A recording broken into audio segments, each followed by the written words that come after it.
Meus irmãos, vamos então ler a palavra de Deus. Carta de Paulo aos Romanos, capítulo de número 8. A leitura desta manhã é do versículo 18 até o versículo 30.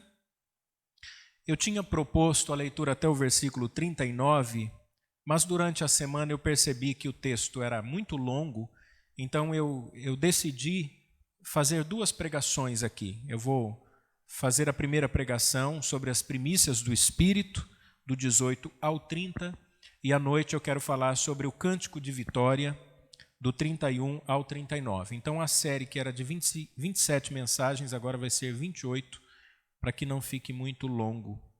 Então, vamos ler Romanos 8, 18. Porque para mim tenho por certo que as aflições deste tempo presente não são para comparar com a glória que em nós há de ser revelada. Porque a ardente expectação da criatura espera a manifestação dos filhos de Deus. Porque a criação ficou sujeita à vaidade, não por sua vontade, mas por causa do que a sujeitou, na esperança de que também a mesma criatura será liberta da servidão da corrupção para a liberdade da glória dos filhos de Deus. Porque sabemos que toda a criação geme e está juntamente com dores de parto até agora. E não só ela, mas nós mesmos que temos as primícias do Espírito, também gememos em nós mesmos, esperando a adoção, a saber, a redenção do nosso corpo. Porque em esperança somos salvos. Ora, a esperança que se vê não é esperança, porque o que alguém vê, como esperará? Mas se esperamos o que não vemos, com paciência o esperamos. E da mesma maneira também, o Espírito ajuda as nossas fraquezas, porque não sabemos o que havemos de pedir como convém, mas o mesmo Espírito intercede por nós com gemidos inexprimíveis. E aquele que examina os corações sabe qual é a intenção do Espírito, e é ele que, segundo Deus, intercede pelos santos. E sabemos que todas as coisas contribuem juntamente para o bem daqueles que amam a Deus, daqueles que são chamados por seu decreto. Porque os que dantes conheceu, também os predestinou para serem conformes à imagem do seu Filho, a fim de que ele seja o primogênito entre muitos irmãos. E aos que predestinou, a esses também chamou. E aos que chamou, a esses também justificou. E aos que justificou, a esses também glorificou. Amém. Glória a Deus. Então, meus irmãos, nós aprendemos nessa carta do apóstolo Paulo, até o capítulo 7, que existe uma lei que subjuga toda a humanidade. Nós aprendemos que a lei de Deus, ela condena todos os homens. Paulo disse isso como mostrando um lado negativo da lei. Ele falou assim, não é que a lei é má, é ruim. A lei é santa, é justa e ela é boa. Mas, por causa do pecado que habita em nós, então a lei nos traz morte. Porque a gente infringe a lei, nós desobedecemos a lei, nós não agimos conforme aquilo que Deus exige. E se a gente não faz o que Deus pede, Paulo deixa claro que Deus, então, se torna o nosso inimigo. Ele usa a expressão inimizade contra Deus, né? Então a lei, ela provocou o pecado em mim. O que me era para a vida, logo tornou-se para a morte. Então nós aprendemos até o capítulo 7 que existe uma lei que condena os homens. Depois Paulo falou sobre a revelação de Deus no Evangelho, que é Jesus Cristo, através de quem Deus não só cumpriu a sua própria lei, dando o seu próprio Filho numa justiça alheia, numa justiça aplicada em outro, hoje nós somos salvos através de Jesus Cristo. Então, capítulo 7 falou sobre isso. Condenados na lei, salvos em Jesus Cristo. Depois, no capítulo 8, nós começamos a aprender como então Deus agora, que tem para si um povo, mantém esse contato com o seu povo, como é feito essa mediação e essa intercessão. Aqui entra o papel do ministério do Espírito Santo. É a primeira vez, no capítulo 8, que Paulo usa a expressão filhos de Deus. Ele sempre usou a expressão escravos, servos, e até no capítulo 7 chamando da mulher e o marido, mas aqui Paulo nos chama de filhos de Deus. E a gente tem aprendido sobre esse cuidado de Deus em nossa vida. Portanto, nessa manhã, do versículo 18 ao 30, Paulo vai fazer um contraste entre o sofrimento dessa vida presente, as lutas que nós enfrentamos aqui neste mundo, em comparação com a glória que há de ser revelada. Essa vida em comparação à vida eterna. É o que Paulo vai fazer a partir do versículo 18. E aqui, irmãos, nós podemos ver em 3 partes para a gente memorizar melhor. Primeira parte, Paulo fala sobre a esperança do cristão. Nós temos uma esperança, glória a Deus. Os cristãos têm esperança. É o que ele vai dizer do versículo 18 até o 25. Veja, no 18 ele começa, porque para mim, ou seja, Paulo está fazendo uma explicação a respeito de um assunto que ele já está tratando. Ele falou sobre alguma coisa e agora ele diz, olha, mas para mim, a respeito deste assunto que eu já venho falando, agora Paulo vai dar uma explicação. O que isso significa? Versículo 17. Como é que nós interpretamos as Escrituras? Pela própria Escritura. Se ele está dizendo no 18, porque para mim diz respeito ao que ele disse no 17. E o que é que ele disse no 17? Vejam aí.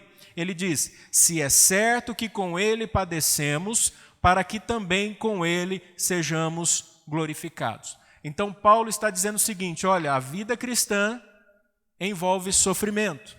A vida cristã requer força de vontade. Eu tratei isso aqui, disciplina. E se nós padecemos por causa do Evangelho, se nós sofremos com Cristo Jesus, é certo que com Ele nós padecemos, para quê? Ele diz, para que também com Ele sejamos glorificados. Paulo está projetando a nossa visão na pessoa de Jesus Cristo. Então, na sequência mental de Paulo é o seguinte, primeiro vem o sofrimento, depois a glorificação. Primeiro nós sofremos, para depois nós sermos glorificados. Então aqui a gente já pode tirar da nossa lista de desejos a teologia da prosperidade e a teologia do triunfalismo. Porque nessa vida nem todos receberão aquilo que desejam. É certo que com ele nós padecemos, então muitos dos nossos irmãos vão padecer. Paulo então diz, porque para mim, verso 18, eu tenho por certo, ele tem uma perspectiva, ele tem uma projeção, ele sabe do que ele está dizendo. Eu tenho isso aqui por certo, eu tenho isso aqui como uma convicção. Qual a convicção dele? Ainda no 18, que as aflições do tempo presente não são para comparar com a glória que em nós há de ser revelada. Vejam, meus irmãos, sofrimento presente, as aflições do presente, Paulo já vem tratando desde o começo da carta. Por que é que nós sofremos? Paulo diz, porque Adão pecou. E qual foi o resultado do pecado de Adão? A queda. E o que aconteceu com a queda? O pecado entrou na humanidade. E depois que o pecado entrou na humanidade, o que Deus fez? Deus amaldiçoou a terra por causa do homem. O homem começou a trabalhar com sofrimento. A mulher começa a ter filho com dores de parto. Existe desafio agora no relacionamento entre o marido e a mulher. Então vejam que as aflições, os males existentes nesse mundo, têm a sua origem lá no Éden. É isso que Paulo está nos dizendo. Quando Deus pronunciou, maldita é a terra por tua causa. Então todos os sofrimentos dessa vida, trabalhar se torna difícil. Tem o seu prazer, tem o seu valor cosmológico? Tem, claro que tem. O presbítero Justino exemplificou muito bem na quinta-feira no estudo. Ele disse que estava debaixo de um caminhão suando, lá sofrendo para fazer a manutenção, e veio à mente dele essa passagem, com o suor do teu rosto comerás o teu pão. O trabalho, embora ele proporcione prazer, ele traz consigo as marcas da queda, porque não é fácil. É muito difícil. Embora algumas pessoas encontraram uma vocação e tenham a oportunidade de trabalhar na mesma vocação, existem muitas pessoas que fazem aquilo que não gostam, mas fazem porque precisam comer. Então trabalham numa linha de produção, trabalham como vendedores autônomos, né, são empresários, enfim, há muitas profissões, mas todas elas trazem consigo o sofrimento. Meu pai dizia assim, que é do couro que sai a correia. Então, é sofrível, qualquer função, qualquer trabalho é sofrível. E também as evidências do próprio nascimento, né? A mulher teria filhos com dores, com dor de parto. Não é só a dor física, isso aqui tem a ver com a dor da queda. João Calvino tinha uma explicação muito legal a respeito disso. Não é porque a mulher tem dores de parto ao nascer o bebê, senão hoje não tem mais a maldição, porque a mulher pode fazer uma cesariana. Mas é o fato de que a partir da queda, a mulher já sabe que o filho que vai nascer, ele vai vir para um mundo de sofrimento, para um mundo de luta. E essa é a dor. Esse filho que a mãe vê nascer, um dia também vai morrer, porque todos os seres humanos morrem. Essa é a dor consequente da desobediência.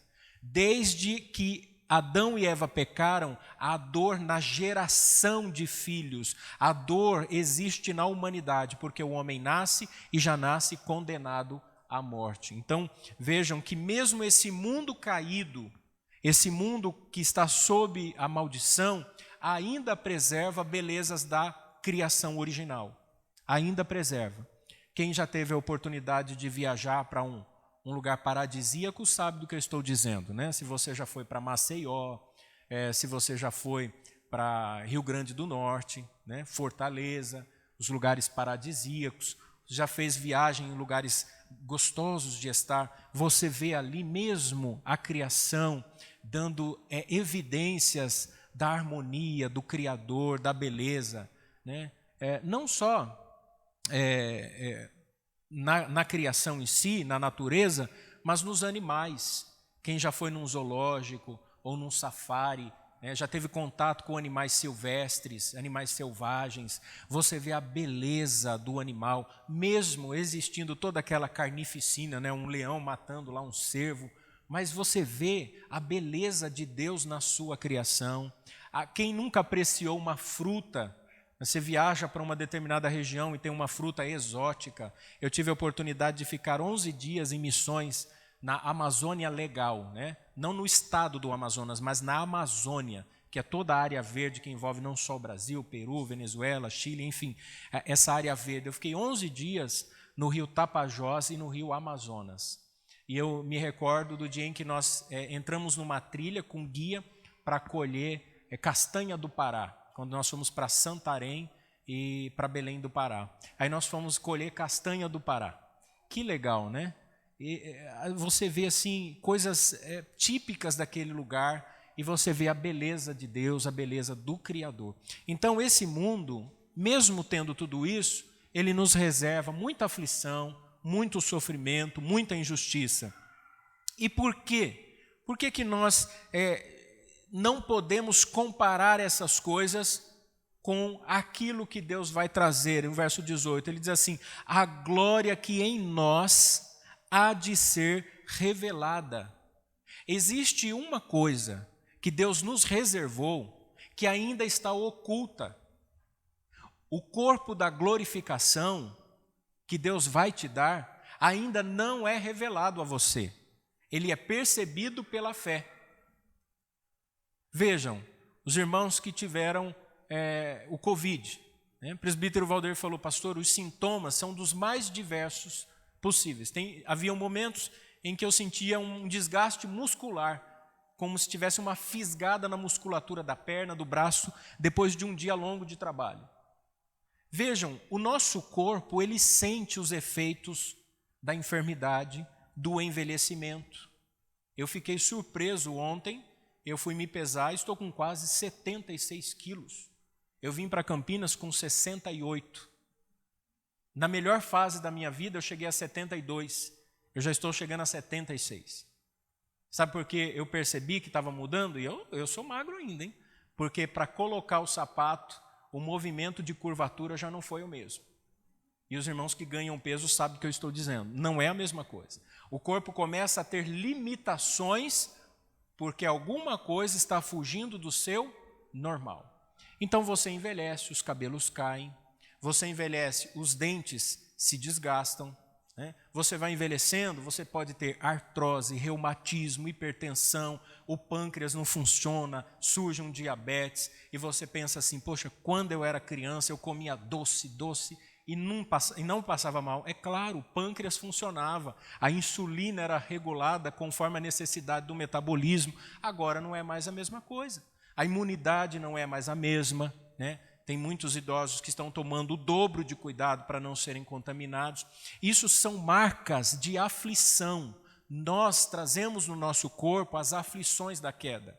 Mas o que Paulo está dizendo é que nós aguardamos a glória que em nós há de ser revelada. Então Deus está para revelar uma glória, a glória desse novo corpo. É por isso que aqui Paulo vai falar sobre 4 coisas interessantes. Primeiro, ele fala sobre a revelação dos filhos de Deus. É por isso que ele usa essa expressão, a natureza está gemendo como que em dores de parto, aguardando a revelação dos filhos de Deus. A natureza, a criação, aguarda o momento em que Jesus Cristo virá para revelar os seus filhos. Eu não sei quem são os crentes. Eu sei quem são os irmãos da igreja. Eu sei quem são aqueles com quem eu congrego, aqueles que professam a fé. Mas os crentes serão revelados no arrebatamento da igreja. Eu não posso dizer você é, fulano não é, jamais. É Deus quem vai revelar. E a criação está na expectativa. Como convidados de um casamento aguardando a chegada da noiva. Os convidados é a criação, a noiva é a igreja, é a noiva de Cristo. No meu casamento, eu lembro, eu estava lá na frente esperando, estava o pastor e os irmãos naquela expectativa. Eu casei numa igreja que tinha uma antessala, tinha uma porta, um espaço e uma outra porta. Então, eles fecharam a porta principal assim que o carro chegou com a noiva. A Patrícia chegou, eles fecharam, para que desse tempo dela descer do carro, se preparar, aí abriu a porta e tinha um rapaz tocando lá a trombeta, foi muito emocionante. E os irmãos estavam na expectativa da revelação da noiva. As mulheres são as que mais gostam, para ver o cabelo, a maquiagem, o buquê, o vestido. O noivo não viu também, né? A mulher entrando, linda, bem adornada. Assim será o casamento. Assim Cristo aguarda o dia em que a noiva será revelada e a criação está nessa expectativa.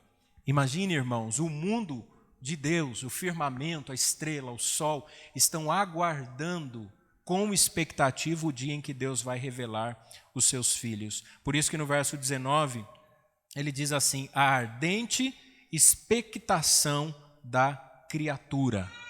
Paulo está dizendo que a natureza, quando ela tem manifestações climáticas, sabe? Terremoto, vulcão que entra em erupção, essas manifestações estranhas da natureza demonstram a ardente expectação dela, a criação aguardando a revelação dos filhos de Deus. Paulo fala também da criação como se ela fosse uma pessoa. Veja no verso 20, a criação ficou sujeita à vaidade, não por causa da sua vontade. A criação é como se fosse uma pessoa presa em cativeiro. É como se ela tivesse sido sequestrada por causa do pecado. É como se fosse uma fera colocada dentro de uma jaula. E essa fera está raivosa, dando sinais de que quer liberdade, quer sair dessa prisão. A criação está presa. A beleza da criação foi arranhada por causa do pecado. Essa personificação aqui sujeita à vaidade, não por sua vontade, ou seja, Deus a sujeitou, Deus a colocou num cativeiro. Maldita é a terra, Adão, por causa de você.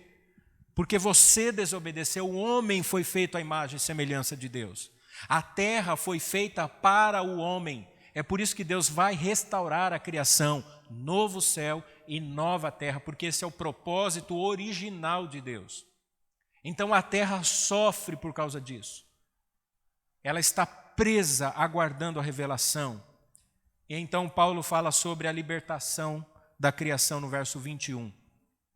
Na esperança de que a mesma, ou seja, a criação, será libertada da servidão da corrupção. A corrupção aqui é o declínio da própria natureza. Ela vai ser liberta disso. A natureza será perfeita novamente.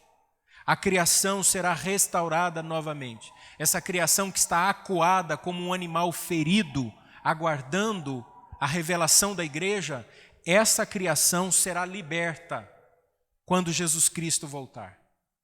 Os céus passarão por estrépito estrondos, disse o apóstolo Pedro. Como fogo serão queimados. E ali não é deixar de existir, o sentido grego é de dar uma nova essência, um novo sentido, uma nova aparência. Deus vai recriar. É por isso que é novo céu e nova terra. Não é um outro, mas é um novo. No sentido de que aquele mesmo agora ganha uma nova aparência, um novo significado. Deus vai trazer à existência o seu plano original. E então, Paulo continua falando sobre essa libertação no verso 22, e ele diz assim: porque nós sabemos que toda a criação, ela geme, ela está gemendo. A criação de Deus, que está como um animal preso, ferido, acuado, está gemendo. Você já viu um animal em cativeiro?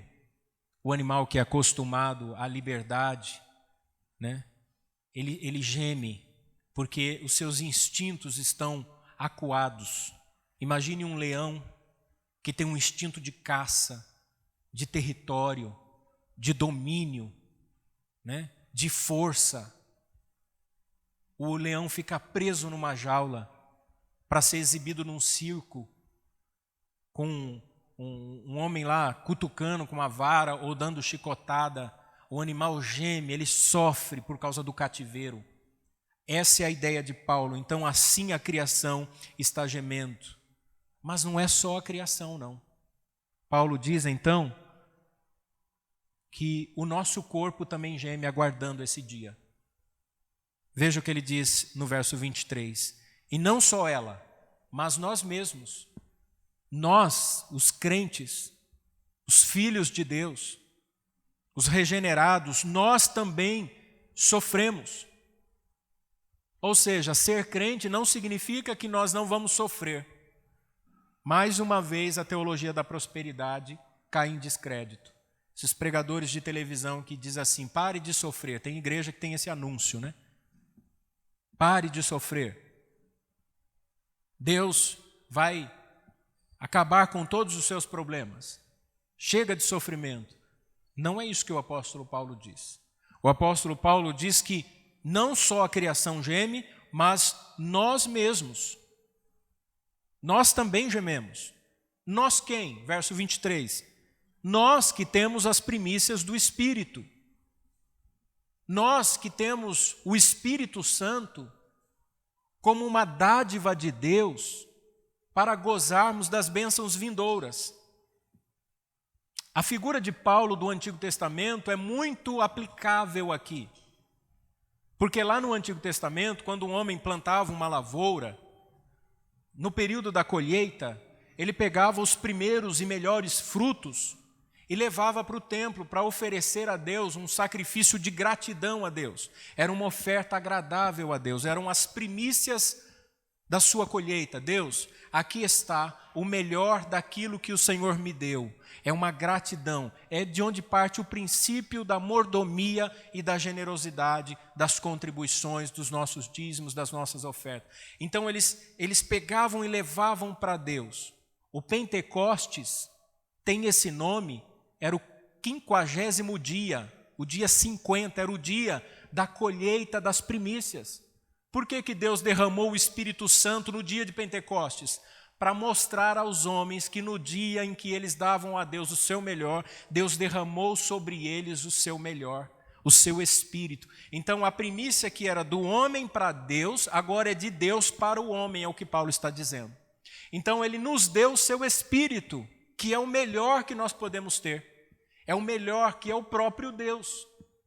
O Espírito Santo habitando em mim gera fé, esperança, convicção, fidelidade, santificação, me motiva a orar, me mantém fiel nas adversidades, não permite que eu perca a salvação, porque ela é aplicada em mim pelos méritos de Cristo, mas pela intervenção do Espírito. Então, nós que temos as primícias do Espírito, ainda no 23, nós também gememos em nós mesmos, esperando a adoção, a saber, a redenção do nosso corpo. Vejam, nós já fomos regenerados, nós temos o Espírito Santo e nós temos esperança de vida eterna. No entanto, nós gememos aguardando a adoção, a saber, melhor explicando, a redenção do nosso corpo. Imagine um menino no orfanato, menino abandonado. O pai e a mãe abandonou, ele está lá no orfanato, ou ele nasceu, nunca conheceu seus pais. Esse menino está no orfanato e chega a ele a notícia, olha, você foi adotado. Já foi assinado os documentos, todos os trâmites legais já foram feitos. O seu pai, o que te adotou, já decidiu que quer ficar com você. Ele te escolheu aqui entre os demais órfãos. Só que ele ainda não veio te buscar para te levar para casa. O que esse menino tem de sensação? Eu já fui adotado. O meu pai já me admitiu em sua filiação. Mas o meu pai ainda não veio me tirar do orfanato.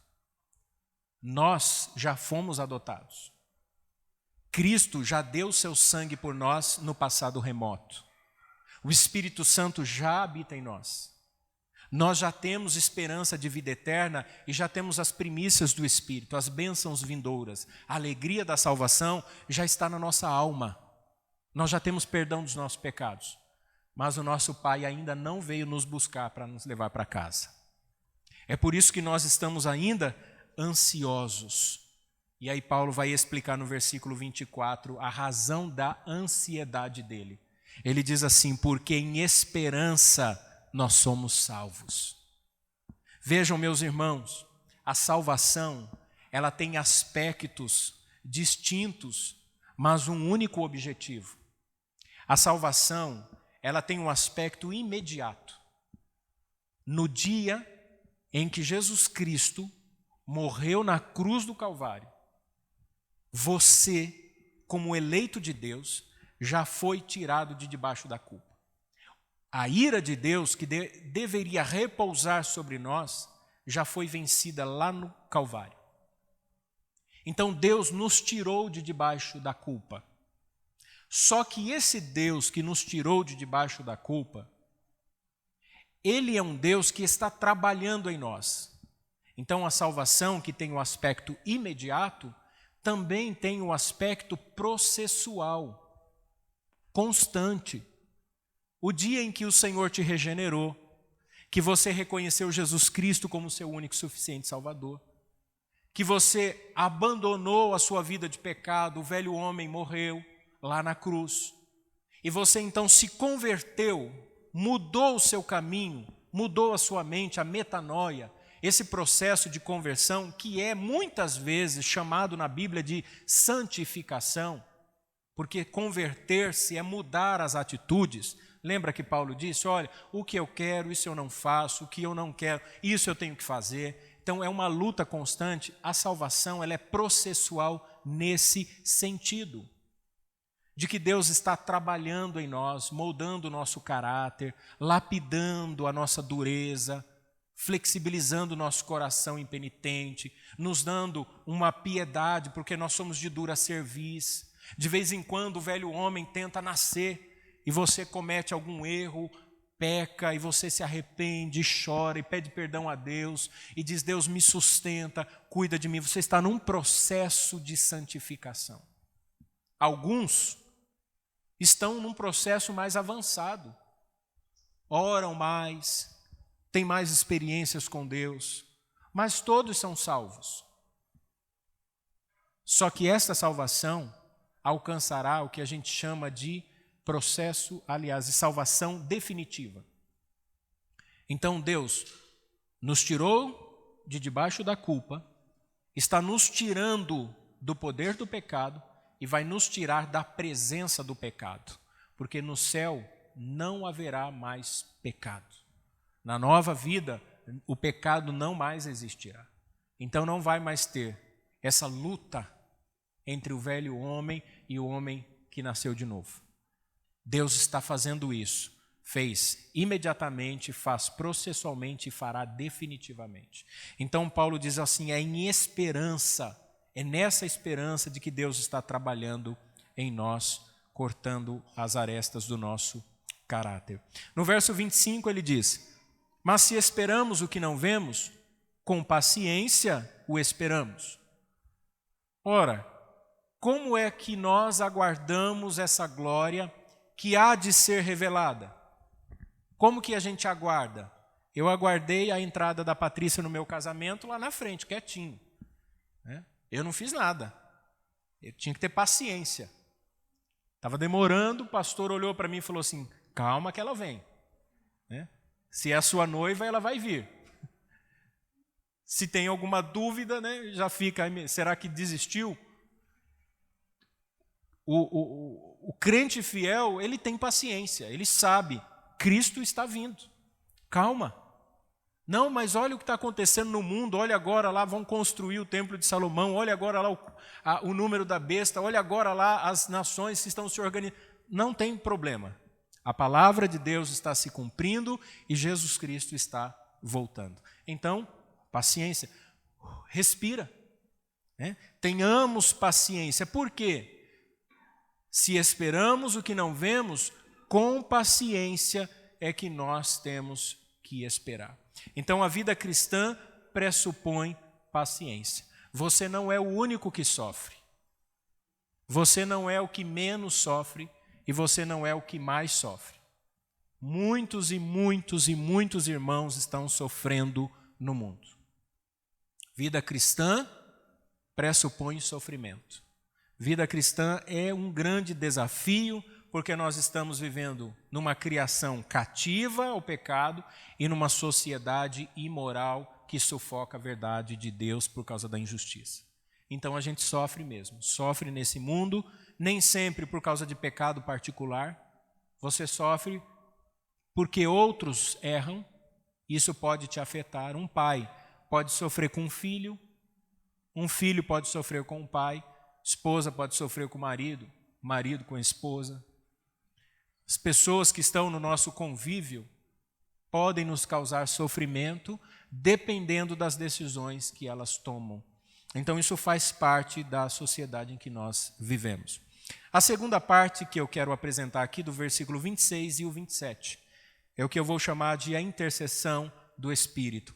Essa é a parte mais linda, mais louvável, mais bem elencada do apóstolo Paulo sobre o papel do Espírito Santo. Eu não encontrei na carta de Paulo aos Romanos uma passagem tão doce, tão amável, tão afetiva, como esta do versículo 26 e 27. Como é bom saber que o Espírito Santo nos ama. O Espírito Santo tem ciúme de você. O Espírito Santo quer você e só você.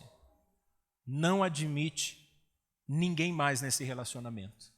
É de um carinho incrível, de um cuidado extraordinário. E ele faz isso, veja o verso 26, nos ajudando nas nossas fraquezas. Fraqueza aqui não é nenhum pecado em particular. Às vezes a gente fala assim, minha fraqueza é o cigarro, minha fraqueza é a pornografia, minha fraqueza é o dinheiro, minha fraqueza é boca suja. Não, não é isso que ele está dizendo. A fraqueza a que ele se refere é a condição da nossa humanidade como um todo. É a mesma referência que ele usa no versículo 23. Também gememos em nós mesmos. A gente sofre, às vezes, sem conseguir explicar o porquê que a gente passa por isso. Tem gente que tem depressão, pessoas que enfrentam crises da própria existência, não encontram sentido para a vida. Parece que o mundo ficou cinza, não vê mais colorido em nada, não sente mais o cheiro da flor, não vê mais beleza na criação, não ri. Tem gente que não ri, faz ó.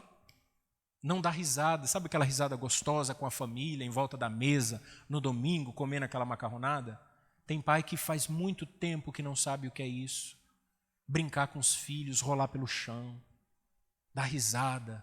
Tem gente que se sente tão sozinho no meio das multidões. Você vê tudo lotado, ônibus lotado, metrô lotado, mercado lotado. E as pessoas se sentindo sozinhas. Os idosos.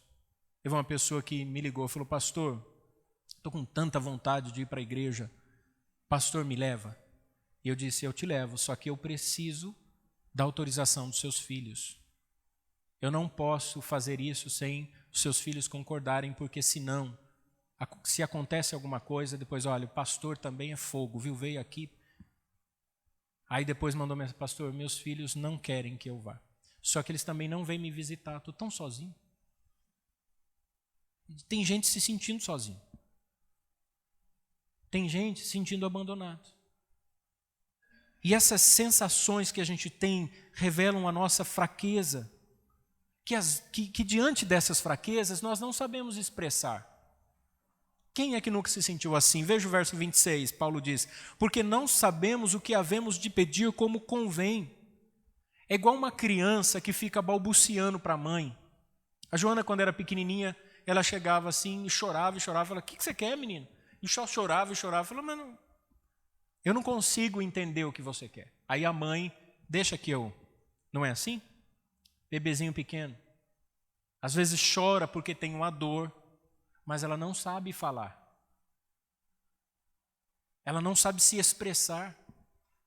Às vezes o grito, a brincadeira, é um momento de extravasar, de brincar, de se alegrar. Às vezes a gente não sabe também como se expressar. Dobra o joelho para orar, não vem palavras. E o que você faz? Você fica balbuciando, fica falando coisa com coisa, tem hora que você mesmo fala: peraí, meu Deus, não é exatamente isso. Tem momentos em que nós ficamos em conflito. Olha o exemplo dos missionários. Suponhamos que nós recebamos hoje a notícia de um missionário que está num desses países islâmicos. E aí ele foi condenado à morte, ao pelotão de fuzilamento. Como que a gente vai orar? Meu Deus, livra o missionário, traz ele de volta para o Brasil? Ou a gente vai orar assim: meu Deus, dá força para o missionário para provar que ele foi enviado àquele país fundamentalista para ser um mártir lá? Você não sabe. De repente você recebe o diagnóstico de alguém: olha, fulano está na UTI, o médico já desenganou. Você pode orar pela pessoa? Como que você vai orar? Você vai orar e dizer assim: Deus, tira, nós não aceitamos isso. Tira do aparelho, tira do respirador, tira dessa UTI, eu quero ver essa pessoa restaurada agora. Ou você vai orar: Deus, o Senhor sabe o que é melhor. Se ela estiver sofrendo, se ele estiver sofrendo, leva, Senhor. Às vezes a gente não sabe o que orar. Nós não sabemos o que falar. Eu me recordo de um irmão que recebeu um pedido de oração e ele disse assim, no pedido era: vamos orar pelo fulano de tal. Ele tinha quase 100 anos. E aí o irmão, na inocência, falou assim: meu Deus, ele já está tão idoso, meus irmãos, vamos orar para Deus recolher. Ah, mas a família ficou uma fera. Não, pelo amor de Deus, ele não está doente para morrer. Às vezes na inocência, né, na ingenuidade.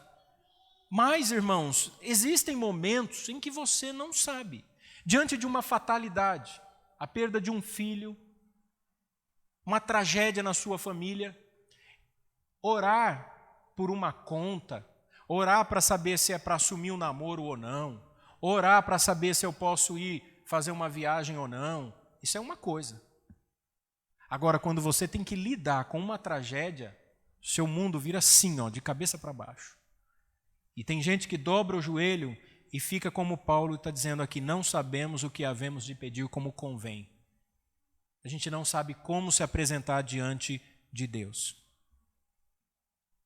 Verso 26, aqui entra a ação do Paráclitos, do Consolador, do Espírito de todo o amor e compaixão. Verso 26, mas o mesmo Espírito intercede por nós com gemidos inexprimíveis. Essa expressão aqui, gemidos inexprimíveis, ninguém conseguiu até hoje explicar o que significa. Não há uma explicação. A figura que Paulo sugere aqui é uma pessoa da Trindade, que é Deus, o Espírito Santo, gemendo diante de outra pessoa da Trindade, Deus, o Pai. Como é que nós vamos explicar isso? Mas o que Paulo está salientando para nós é que na relação da Trindade existe uma expressão afetiva e amorosa tão intensa que o Espírito Santo nos apresenta diante do Pai. Então não se sinta abandonado, não se sinta deixado de canto. Mesmo que alguém te desampare, o Senhor jamais vai te desamparar. Pode uma mãe esquecer do filho que amamenta, diz as Escrituras, mas Deus jamais se esquecerá do seu povo. Então o Espírito Santo está gemendo. Tem um hino antigo que diz assim, há momentos em que palavras não resolvem, mas os gestos de Jesus demonstram amor por nós. Há momentos em que a gente não tem mesmo palavras, mas Jesus sempre nos ama. No verso 27, mas aquele que examina os corações sabe qual é a intenção do Espírito, e é ele que, segundo Deus, intercede por nós. Vejam que agora você foi colocado e eu fui colocado num banquinho e o Espírito Santo e Deus o Pai estão se relacionando a respeito de nós. É Ele quem? Deus, o Pai, que sabe do que nós necessitamos, Ele mesmo que examina o nosso coração, foi Ele mesmo quem deu ao Deus Espírito a função de interceder por nós. Então agora você é esse objeto intencional do amor de Deus. É como se eu e a Patrícia estivéssemos conversando sobre a nossa filha, qual a melhor maneira de atendê-la, de cuidá-la, de protegê-la, de educá-la, de dar amor, de dar respeito, de dar carinho. Então é uma relação entre duas pessoas distintas, mas com o mesmo objetivo, cuidar do filho.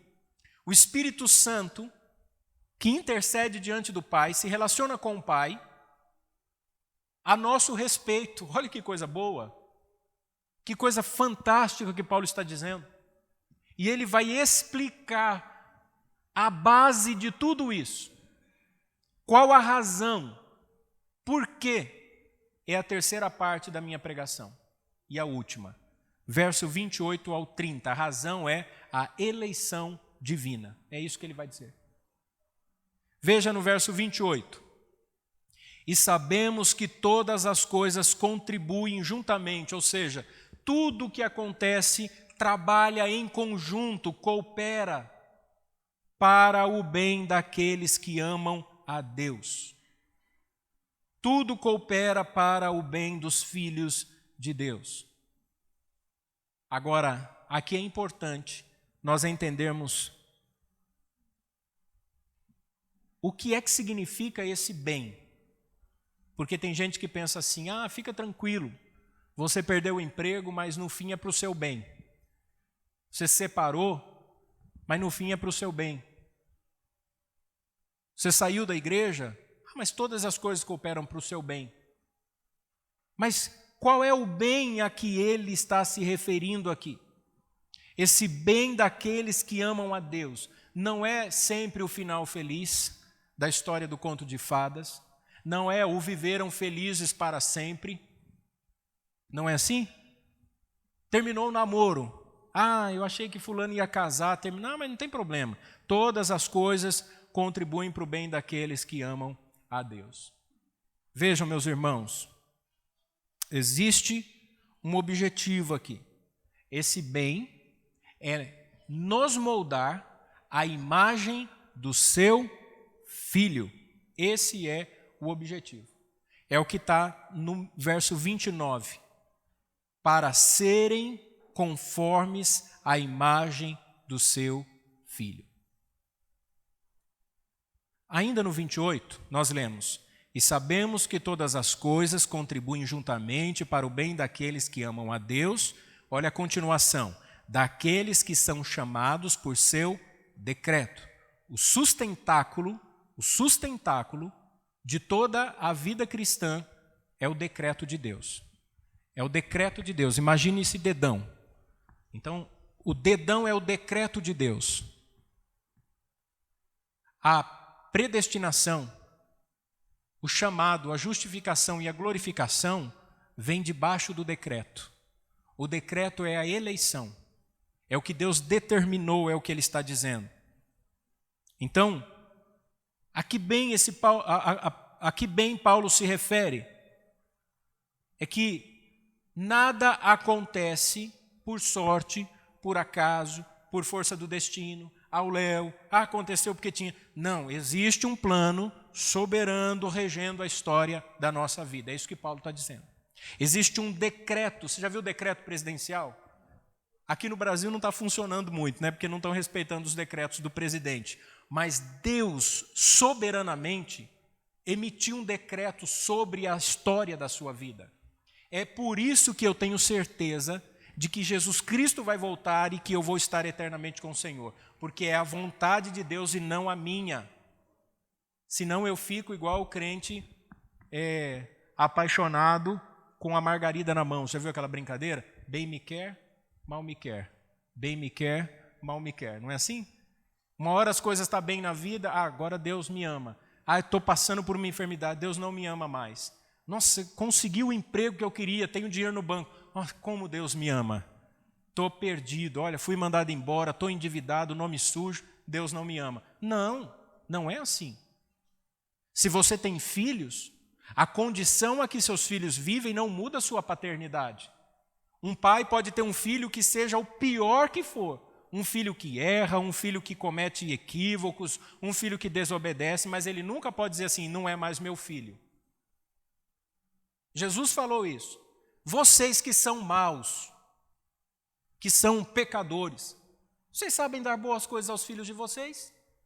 Qual é o pai que um filho pedindo pão dá uma pedra? Que pedindo um peixe, que era uma enguia, dá uma serpente, engana o filho? Por mais que seja um filho às vezes desobediente, o pai sempre quer o bem. Falou assim, quanto mais vosso Pai Celestial sabe do que vocês precisam.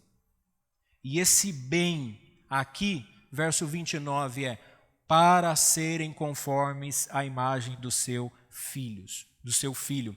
Esse bem é a maneira como Deus trabalha em nós, moldando em nós a imagem do seu Filho, nos tornando parecidos com Jesus. Esse é o bem. O intento de Deus na nossa vida é nos tornar parecidos com Jesus Cristo. Poxa, pastor, eu achei que a intenção de Deus era de me fazer bem-sucedido. Não. Infelizmente, meus irmãos, não. Felizmente não, felizmente, né? Porque tem gente que se ganhar muito dinheiro, aí é que nunca mais vem para a igreja mesmo. O objetivo de Deus, independente das circunstâncias, com ou sem dinheiro, com ou sem saúde, com ou sem sucesso, é nos tornar a imagem do seu Filho. E aí Paulo, então, responde para nós uma pergunta que poderia surgir aqui. Quando é que Deus planejou isso? Quando é que Deus determinou isso? Resposta de Paulo, na eternidade, no conselho secreto da Trindade. O supremo concílio divino. Deus o Pai, Deus o Filho e Deus o Espírito Santo decidiram pelo plano da redenção.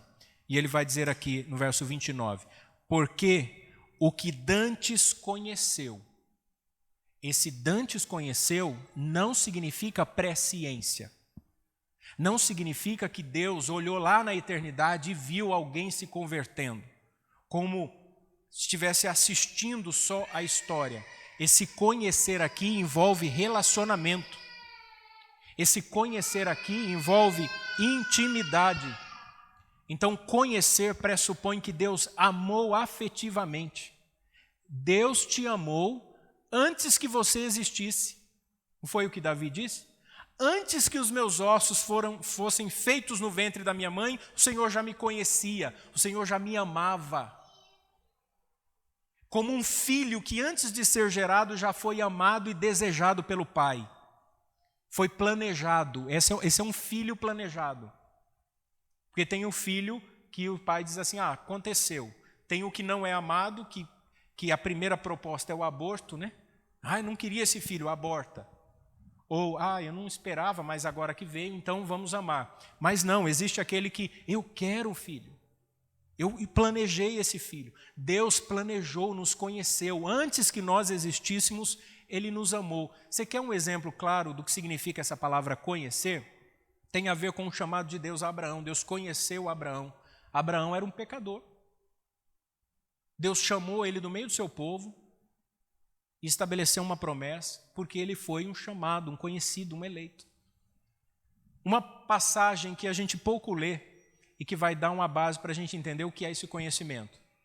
Cantares de Salomão. O rei Salomão, que deixa o seu trono porque ele quer conhecer a sunamita ou sulamita. É o retrato do rei Jesus e a sua igreja.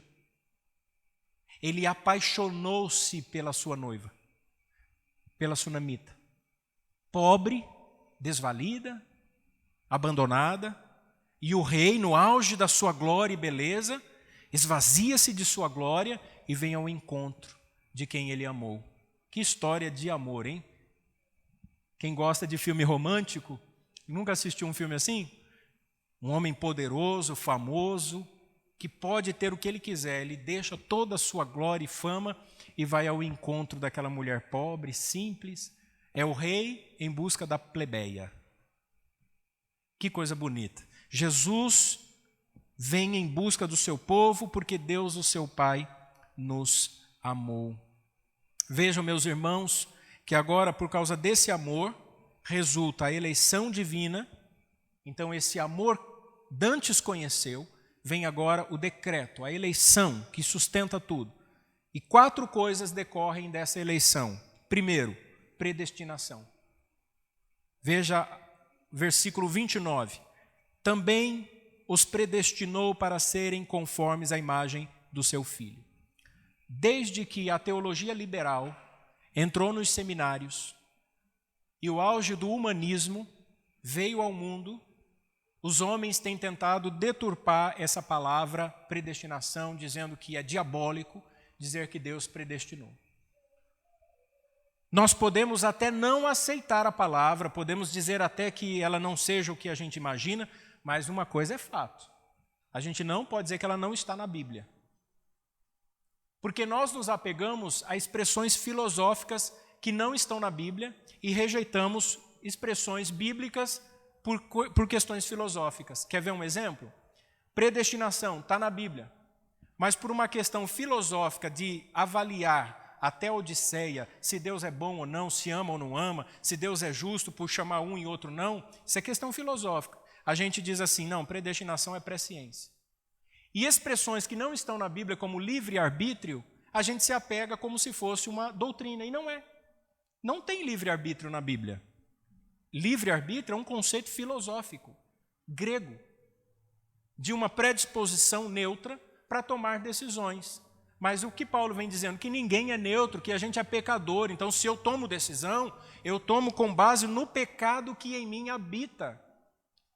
Então, a predestinação nesse sentido não é uma ofensa, é um elogio amoroso do próprio Pai.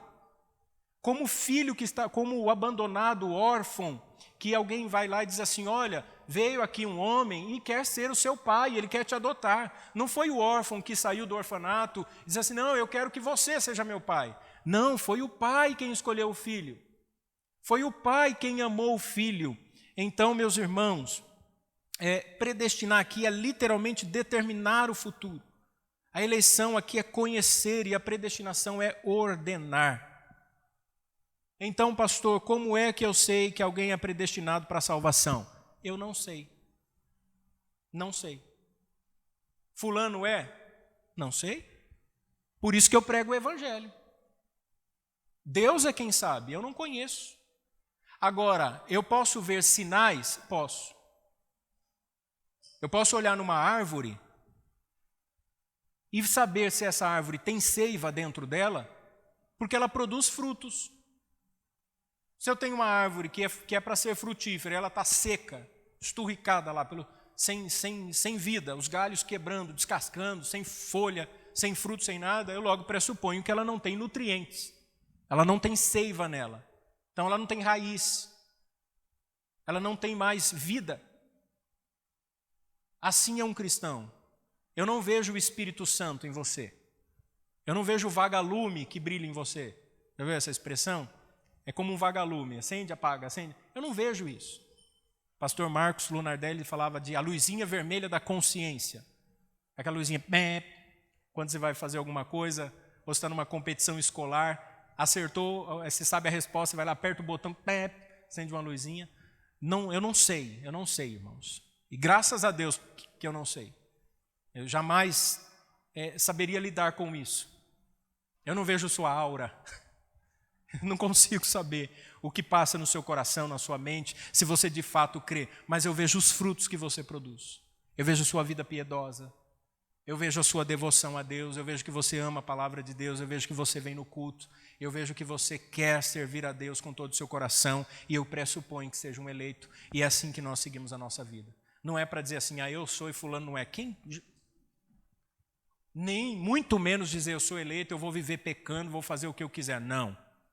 O crente que é chamado por Deus, é o que Paulo vai dizer, ele vive e dá testemunho daquilo que Deus fez na sua vida. Então, meus irmãos, a predestinação é um processo que termina na glória. É uma maneira que Deus decidiu para que ele tenha um povo santo para si. Segundo aspecto dessa eleição é o chamado. Ele diz, e aos que predestinou, a esses também chamou. O chamado, ele tem dois aspectos. Existe o chamado externo e o chamado interno. Todo cristão entende isso, sabe disso. Qual é o chamado externo? A pregação, o evangelismo. Eu prego Jesus Cristo, é o chamado de Deus aos ouvidos. Os homens precisam ouvir a palavra de Deus, porque a fé vem pelo ouvir e o ouvir a palavra de Deus. Se eu não ouvir a palavra, não tem fé no meu coração. Então eu preciso pregar. Agora, todos os que ouvem a palavra de Deus têm fé? Não. Aí é o chamado aos ouvidos do coração. Tem 10 pessoas. Você prega para as 10. Um ou outro, ou a grande maioria, ou a metade, ou a minoria, se converte. Abandona seus pecados. Tinha uma multidão, Jesus pregou para a multidão.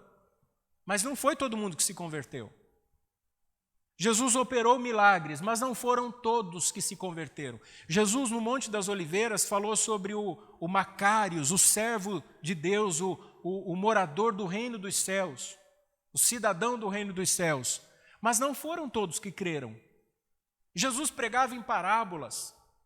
Questionaram Jesus, mas assim não dá para entender. Ele falou assim, é oculto aos ouvidos de alguns. Deus é quem se dá a revelar. Isso significa que eu e você somos melhores do que os que não se converteram? Não, mas que Deus teve misericórdia de nós. Então, não é para eu me vangloriar, é para eu me sentir ainda mais dependente de Deus e agradecer a Deus por ter se revelado a mim. A mim.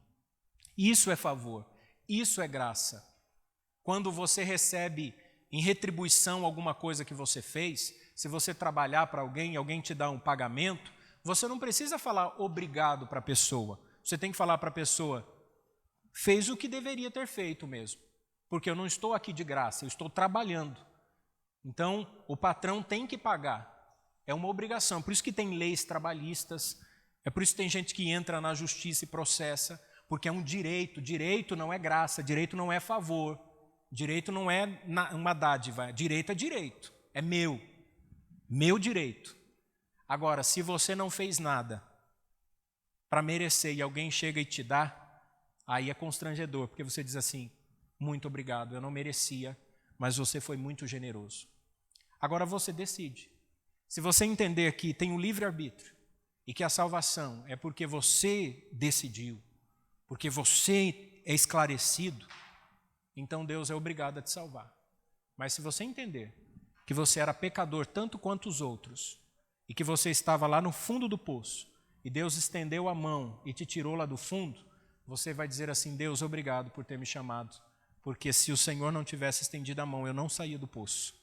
Se o Senhor não tivesse me puxado para fora, eu estaria lá no fundo do poço até hoje. E o que ele faz com aqueles a quem ele chama? Paulo diz, verso 30, e aos que chamou, a esses também justificou. Vejam, meus irmãos, a justiça de Jesus, que foi feita lá na cruz, ela é aplicada àqueles que foram predestinados e chamados, agora são justificados. Foi a decisão da Trindade. E isso que motiva Paulo a pregar na Espanha. É por isso que ele diz aos romanos, eu preciso pregar o evangelho, porque não são só os judeus, Deus tem um povo para si. É como se ele estivesse dizendo, olha, entre os espanhóis tem muitos que vão crer no evangelho, assim como muitos em Roma creram, assim como muitos nos Estados Unidos creem, assim como muitos no Japão creem, assim como muitos em Campinas creem, assim como muitos em Indaiatuba creem. Há muita gente crendo porque Deus está chamando aos ouvidos do coração. E esses Deus justifica. Eles entendem que não é pelo que eles fazem, mas é a justiça de Deus aplicada neles. E aqui Paulo então esclarece a atemporaneidade do desígnio de Deus. Deus não está preso no tempo. Olha o que ele vai dizer em último lugar, verso 30. E aos que justificou, a esses também glorificou. Paulo conjuga tudo no passado. Deixa eu te perguntar, você já está glorificado? O seu corpo já é um novo corpo? Não. Mas Paulo disse, já glorificou, ele não está dizendo, ele vai glorificar. Veja que Paulo entende que os desígnios de Deus são atemporais. Para nós, existe passado, presente e futuro. A gente olha na linearidade do tempo, não é? Você olha assim, reto, passado, presente e futuro. Deus não olha assim. Deus não enxerga assim. Deus enxerga tudo panoramicamente. Deus vê tudo ao mesmo tempo. É por isso que ele é o Deus de Abraão, Isaque e Jacó. Ele não diz que ele foi o Deus de Abraão. Ele foi. Ou ele era o Deus de quem foi Abraão, de quem foi Isaque. Ele é o mesmo. Abraão está à presença de Deus, assim como está o pastor Milton, assim como está a irmã Irineia, assim como nós estamos. A diferença é que eles estão no período intermediário. É isso que a gente precisa entender e abandonar o espírito católico. Nós temos o costume de dividir alma e corpo. A alma vai para Deus e o corpo Deus... Não! Deus é Deus do homem todo. Nós estamos na presença do mesmo Deus que chamou a Abraão, que descia no jardim para falar com Adão, que chamou o apóstolo Paulo. Ele é o mesmo ontem, hoje e eternamente. Nós ficamos picotando o tempo, né? Deus agiu assim naquele tempo, agora Deus agiu assim. Não, irmãos, Deus é o mesmo, a história da igreja continua. Agostinho, Lutero, Calvino, John Knox, Zwinglio, todos esses homens que foram chamados, Guilherme Farel. Vejam, todos fazem parte de um momento da história. John Owen, não é assim que a gente vai lendo a história da igreja? Spurgeon. Aí você olha para vários lugares no mundo e você vê homens de Deus sendo levantados para pregar o evangelho. Púlpitos bíblicos, sempre existiu heresia, falso pregador, mas sempre existiu a pregação bíblica e homens tementes a Deus e pregadores das Escrituras. porque sempre haverá como fogo de monturo os crentes verdadeiros, os remanescentes que não se dobram diante de Baal.